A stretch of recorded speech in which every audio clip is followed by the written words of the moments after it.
Good morning all of you. So today we'll be moving to a new lesson, that is mechanics of solids. This is the first chapter in your part 2 textbook. Okay, first chapter of part 2 textbook. So our units and measurements is over, studied clearly. Now we are moving to another lesson, which is a very small lesson, that is mechanics of solids.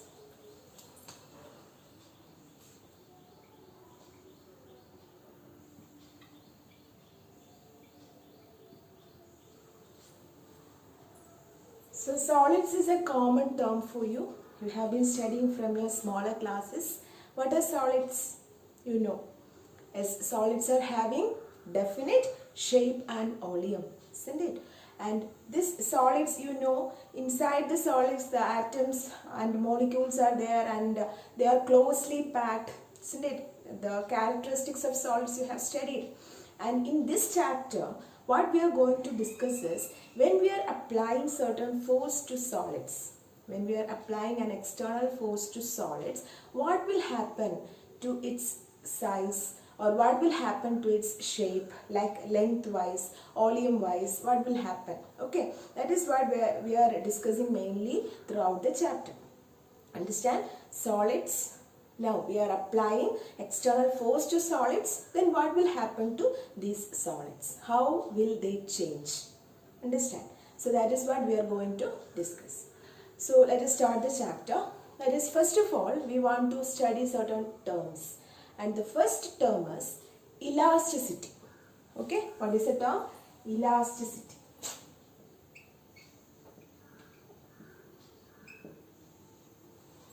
So from the word itself, you are getting some idea. What is elasticity? What do I mean by elasticity?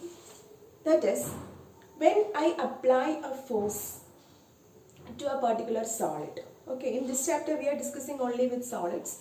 When I apply a force to a solid, what will happen? This if the solid is able to, sometimes its shape will change, isn't it? Sometimes its size will change, but if that solid is able to regain its shape, it is coming back to its original size and shape, then we can say that that property is known as elasticity. Understand? The property by virtue of which a body regains its original position or regains its original size and shape is known as elasticity. Okay. Now, I told that some external force is needed to change its size and shape, isn't it? While we are applying this external force, that force is able to deform the shape of the body. Deform. Okay. So, I can call that force as the deforming force. So, what is deforming force? The force that we are applying to change its size or shape is known as deforming force. Okay, so first term is elasticity, second is deforming force. Elasticity means the property by which the body regains its original size or shape when an external force is applied. And this external force which is used to change its size or shape is known as deforming force. Okay, so the second term is deforming force.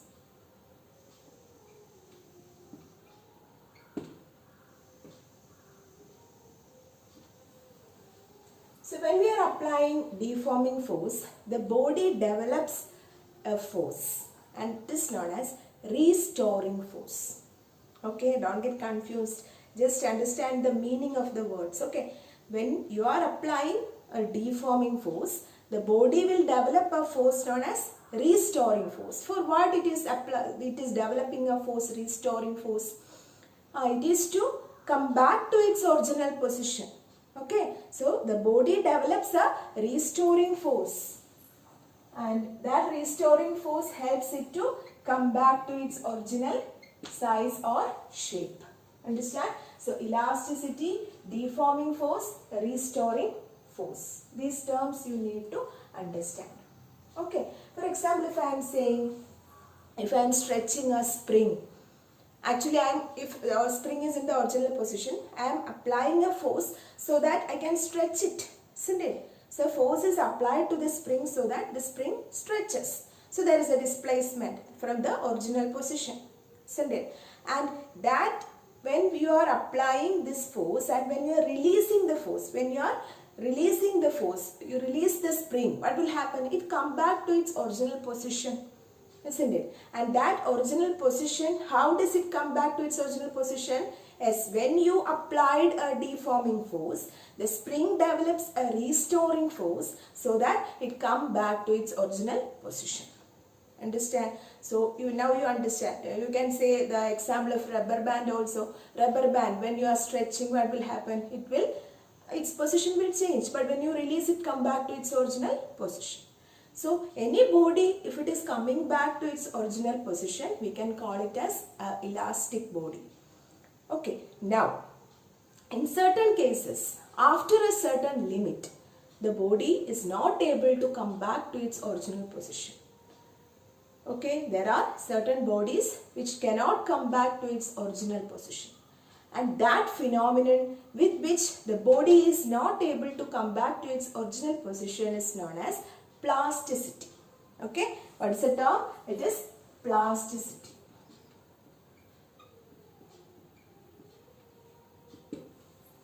Clear? So elasticity means which come back to its original position. Plasticity, it is not able to regain its original position. That means starting they may come back. But when you are exerting more and more force, what will happen? The body will change its shape so that it cannot come back to its original shape. And that phenomenon is known as plasticity. Understand? So these are some common terms that we need in between when we discuss certain concepts and all. We need these terms. So be careful with that. Okay. First is elasticity. Second is deforming force. Third is restoring force. And fourth one is plasticity. Okay.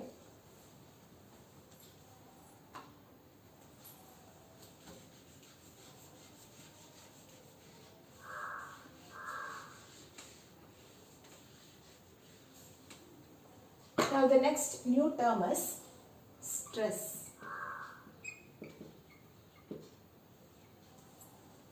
So what is stress? Again, stress means the restoring force acting per unit area. The restoring force acting per unit area, or simply you can say the force acting per unit area.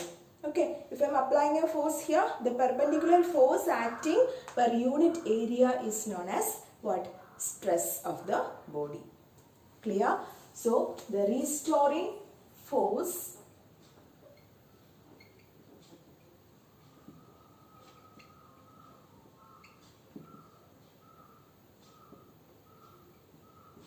acting per unit area is known as stress. And stress is represented as F by A. Isn't it? Stress is equal to F by A. You know the unit of force, that is Newton, and area meter square. So what is the unit of stress? It is Newton per meter square. Newton per meter square. Understand? Now, this stress is divided into three types. The stress can be mainly classified into three types. The first one is linear stress. Okay. Now the second one is Aulian stress. And the third one is tangential stress. First is linear stress, second is Aulian stress, and third is tangential stress. So linear stress means what? Linear means what? Linear means when you apply a force and if there is a change in lengthwise, when you apply for example, if you are taking a rubber band, you are applying a force, that means you are stretching it. Okay, when you stretch it, there is a change in lengthwise, isn't it? Sometimes the length may increase, sometimes the length may decrease. If you are taking a spring and you are compressing it, what will happen? The length will decrease. So length can be increased or decreased, and that type of stress is known as linear stress. So linear stress can be again classified into two. They are tensile stress and compressive stress.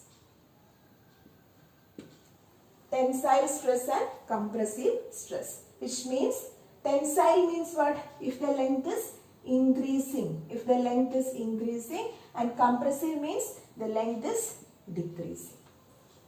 Clear? So linear stress means the stress in which the body has a change in its length.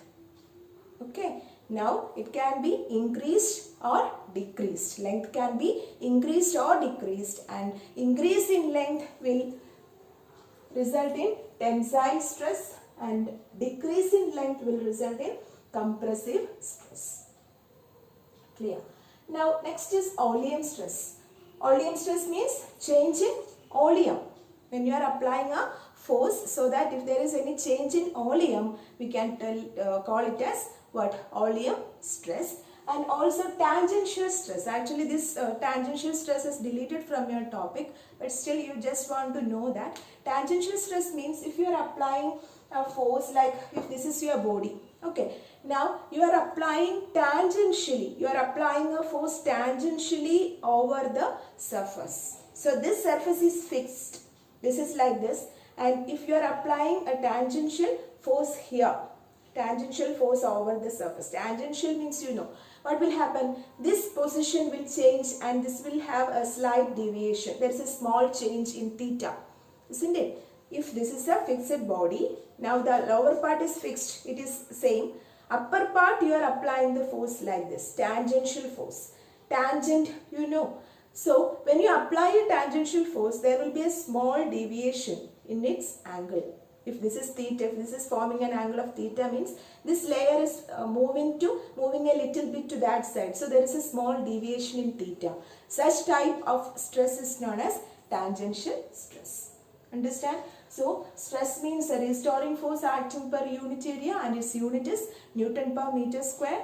Three types are there: linear stress, oleum stress and tangential stress. Linear stress means with respect to length. Okay. Now volume means with respect to oleum, and third one is tangential, means when you are applying the force tangentially there is a change happening there with respect to the angle, you can say that, but no need to study since the topic is deleted. Just know that tangential stress. Okay, this is clear.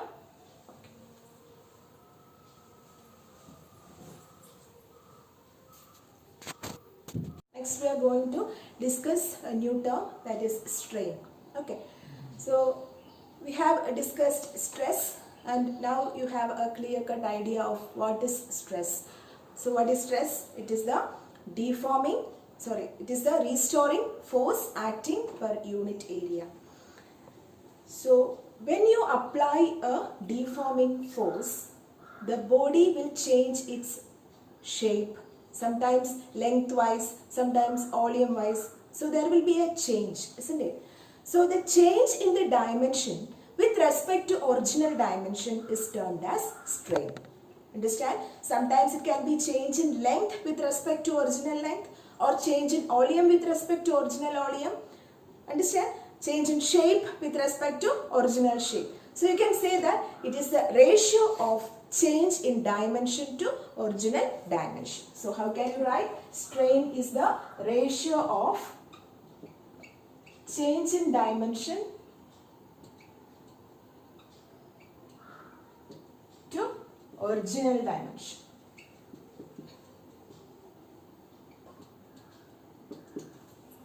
Here, ratio of change in dimension to original dimension. So the strain is also classified into three.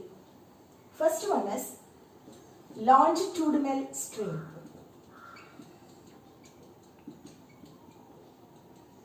Longitudinal strain.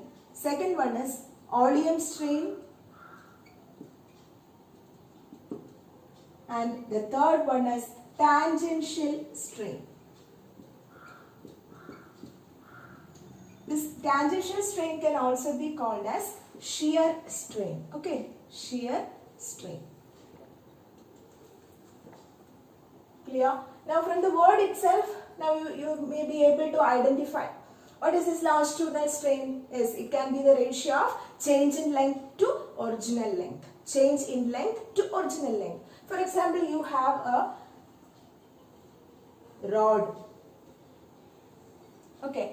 And its length is, original length is L. When you are applying a force, its length will increase. Suppose the length is increasing. Okay. Now, this increase you can term it as what? Delta L. Delta you know, which represents the change. So, original length is L. Now, what is the new length? New length is L plus delta L. Okay. So, what is the change happened here? It is delta L. How will you find the change? That is L plus delta L, which is the new length, minus original length L will give you the change in length delta L. Understand? So this change in length delta L with respect to the original length L is termed as which strain? Longitudinal strain. Clear? So longitudinal strain means it is the ratio of change in length to original length. Similarly, oleum strain means as the change in oleum to original oleum. Like that. For first the oleum was V. Okay. Now when you apply the force, the oleum changes to delta. V change happened there. So the ratio of this change in oleum to the original oleum will give you the oleum strain. Clear? Now tangential strain or shear strain. In this is also deleted from your topic, but just you want to know the definition. Tangential strain means what?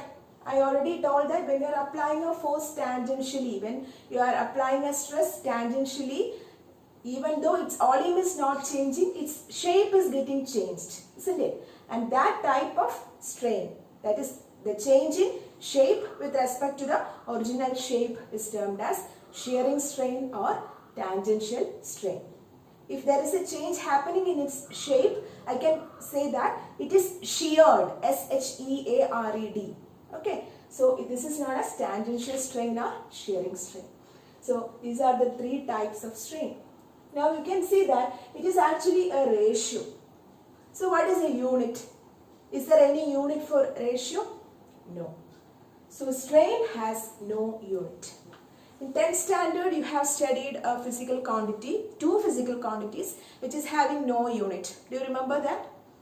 Yes, in optics, you have studied one quantity, that is refractive index, and second one is magnification. These two quantities are the physical quantities which do not have a unit. Similarly, now we have studied another physical quantity, that is strain. Strain also has no unit. Clear? Now, we are moving to the next section. That is, before that we have to study a small term, that is elastic limit.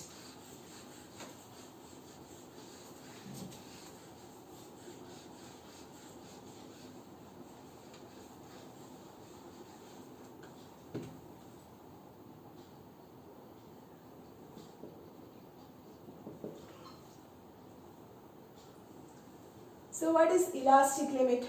I already told that when you are applying a force, that is when you are applying a deforming force, a restoring force develops inside the body so that it is able to regain its original position, isn't it? But after a certain limit, this body is not able to regain its original shape or original position. And the limit up to which it can regain its position is known as elastic limit. Understand? The limit up to which the body is able to regain its original position is termed as elastic limit. After the elastic limit, the body will turn to a plastic behavior.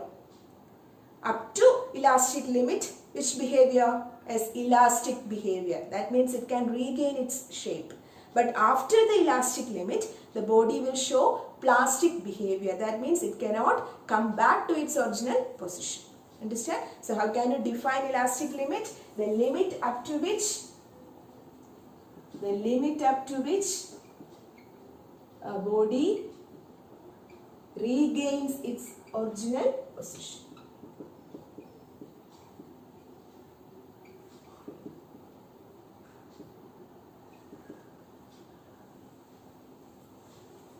So, now you have to study one of the famous laws related to this elasticity, that is Hooke's law. Hooke's law, very important. So Hooke's law states that within the elastic limit, within the elastic limit, the stress applied is directly proportional to the strain of the body. You got anything? Within the elastic limit, I will write the law. Within the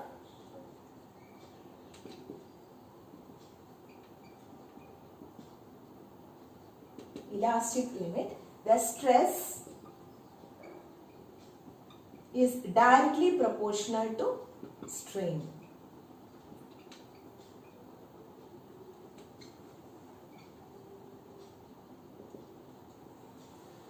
Actually now it's understood because you know what is elastic limit, and I told that within the elastic limit if you are applying a force, the body will also regain its position because of the restoring force, isn't it? But after that elastic limit, the body is not able to regain its shape, isn't it? So this up to this elastic limit, whatever stress we are applying, stress means force per unit area, and it is the restoring force per unit area. But if it is showing elastic behavior, I can say that this restoring force is actually equal to the deforming force. Both are same, isn't it? So if I am applying a 5 Newton of force, means the same force which will develop in the body as restoring force is also 5 Newton, so that it is able to what? Regain its position.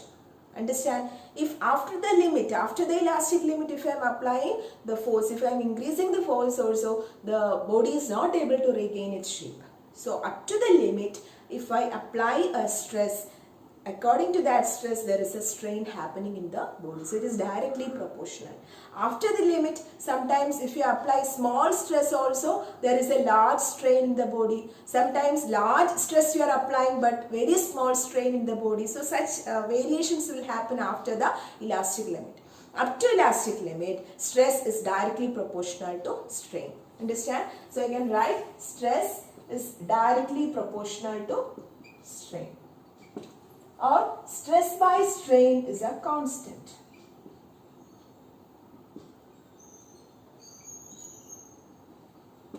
Stress by strain is a constant. Clear? Now listen, this constant is known as modulus of elasticity.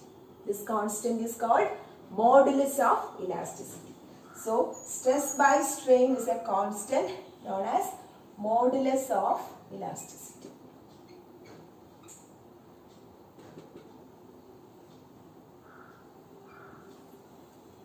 Clear? So what is Hooke's law? Within the elastic limit, the stress is directly proportional to strain.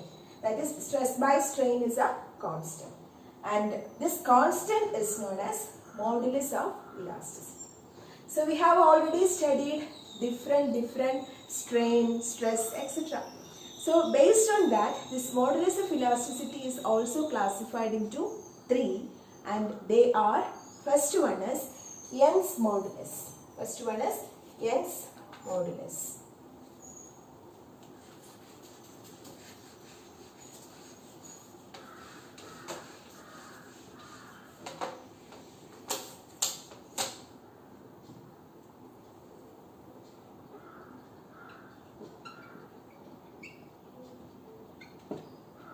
Okay. Second one is bulk modulus. And the third one is shearing modulus. Young's modulus, bulk modulus and shearing modulus. Now we have to look each one into its details, where this shearing modulus is deleted from your topic. Okay. So these two we have to study in detail, that is Young's modulus and bulk modulus, and numericals are also asked from this part. Okay.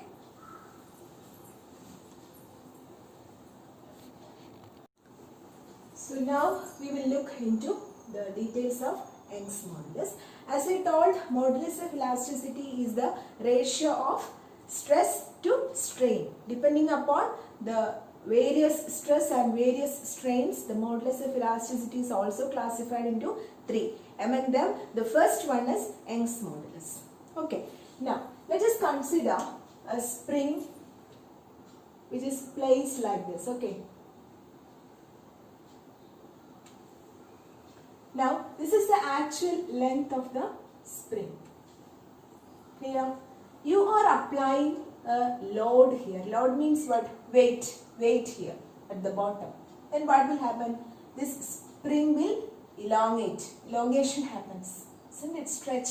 So, I will redraw the figure here. The spring stretched to a particular distance more. So, this much distance there is a elongation happened. That is the change in length happened there. Understand? So, you are applying a weight at the bottom. That is, you are applying longitudinal stress. Clear? Then, there is a longitudinal strain happening there. Longitudinal strain. Okay. Now, this ratio, that is, the ratio of longitudinal stress to longitudinal strain is termed as the Young's modulus of elasticity, which is denoted by the letter Y. Clear? So, longitudinal stress by longitudinal strain will give you the Young's modulus Y. Understand? Again, what is the unit of Young's modulus? As I told, strain has no unit. Only stress has unit. So, how will you write the unit here? You can write like Y is equal to stress by strain. Isn't it? This strain has no unit. Now, for stress, you know the unit, that is Newton per meter square. So, for Young's modulus also, the unit is Newton per meter square. Understand? For Young's modulus, the unit is Newton per meter square. Okay. If you want to write the expression for Young's modulus, how will I write? For stress, you know, stress is given by the expression stress is equal to F by A and strain is equal to delta L by L. Isn't it? Now, you are applying here. So, Y is equal to F by A divided by delta L by L. Delta L is the change in length. L is the original length. Force, area. This is for stress and this is for strain. Just you rearrange, how will you get? F into L divided by A into delta L. So, this is the expression for Young's modulus. Very important. Numericals are asked from this section. So, Y is equal to FL by A into delta L. Okay. So, once again, Young's modulus means it's the ratio of longitudinal stress to longitudinal strain. Then the unit of Young's modulus is Newton per meter square, which is same as the unit of stress because strain has no unit. Then the expression you can write it as Y is equal to F by A divided by delta L by L or F into L by A into delta L. That's all about Young's modulus. Clear? Now, what is the second modulus of elasticity? Yes, it is bulk modulus. Bulk modulus. So, bulk modulus is actually with respect to the oleum. Okay, so let us look into it. That is bulk modulus.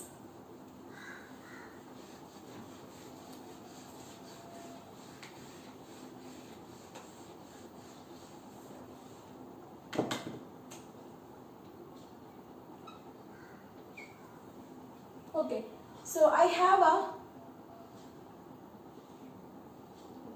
body like this. Now I applied normal stress. Normal means what? Perpendicular. Okay, normal stress towards this body on four sides. So what is that? Normal stress. Normal means perpendicular stress towards the body. Okay. Now what will happen? This body will get compressed like this. The oleum decreased. volume decreased. Okay, so first its volume was V. Now there is a change in volume which is delta V. Clear? And because of this change in volume, what is the actual volume now? It is V minus delta V. Clear? First the volume was V, then change in volume delta V, because I compressed, because I gave a normal stress, isn't it? And then the volume reduced. So there is a strain happened. This strain, volume strain happened, and the final volume is V minus delta V. And this ratio, that is the normal stress to volume strain. Normal stress to volume strain is known as bulk modulus. Okay, normal stress to volume strain is known as bulk modulus, and it is given by the letter K. K is used to represent bulk modulus. So K is equal to normal stress by volume strain. Again, normal stress I can write as F by A, because always stress means what? Force by area. It can be either increasing or decreasing or whatever it is. F by A is the expression for stress. Divided by strain is delta V by V, isn't it? So what will you get? F by A into V by delta V. Okay. Now what is this F by A? 9th standard onwards you are studying. What is F by A? Force by area will give you pressure, P, isn't it? So you can write it as P. P into V by delta V. Now I have to put a negative sign here. Why? Why I am putting a negative sign? Yes, because here the volume is decreasing. When I apply a normal stress, the volume of the body is decreasing. So to indicate that there is a decrease in the magnitude, I have to put a negative sign there. Okay, so bulk modulus is negative. Understood? Now there is a term called compressibility, just for your information. Compressibility means the reciprocal of bulk modulus. Reciprocal of bulk modulus. Okay. Here, what is the ratio? Sorry, what is the unit of bulk modulus? Again, Newton per meter square. Newton per meter square. Actually, this force by area is pressure, isn't it? Pressure. And you have studied the unit of pressure is Pascal, which is equal to 1 Newton per meter square. So you can write Pascal also, write only. Okay. So this is all about bulk modulus, and the third one, shearing modulus, is actually deleted from the topic. So regarding this modulus of elasticity, these two want to study. Clear? So we have covered so many topics, but very simple topics today, isn't it? So first of all we studied elasticity, then the deforming force, then restoring force, isn't it? Then we move to which topic? Stress and classification of stress, 3 types: linear stress, or you can say this longitudinal stress. Lengthwise means like this, if it is moving you will term it as linear, and if this way it is moving you will term it as longitudinal stress. Then volume stress, and third is shearing stress or tangential stress. Then equations F by A, then unit is Newton per meter square. Then we move to strain. Strain means change in dimension to original dimension. It can be lengthwise, volume wise, or shape wise. Then 3 types of strain are there. Which are they? Longitudinal strain, then volume strain, and third is shearing strain, isn't it? Then we move to the term elastic limit. Elastic limit means a limit up to which a body is able to regain its shape, and within this elastic limit the stress is directly proportional to strain, which we call it as Hooke's law. Okay, then what? We move to the ratio, that is stress by strain is modulus of elasticity, and modulus of elasticity is again classified into 3: Young's modulus, bulk modulus, and shearing modulus. Young's modulus means longitudinal stress by longitudinal strain. Expression F by A by delta L by L, again F into L by A into delta L. Similarly, second is bulk modulus, which is normal stress by volume strain. There you will get a negative sign, which indicates that when you are applying a stress normally to the body, the volume will decrease. So the final volume is decreased when compared to the original volume. So you will get a negative sign there. So that is all about bulk modulus. Again, the reciprocal of bulk modulus is termed as compressibility. Clear? This much is clear now. Some little more topics is there in this chapter that we will finish soon, and study it properly, read the text thoroughly, and if you have any doubt, contact me. And you know that your exams are nearby, starting on 28th of this month. So study well, study clearly. Okay, understand the topics and study them, no issue. So have a nice day and thank you.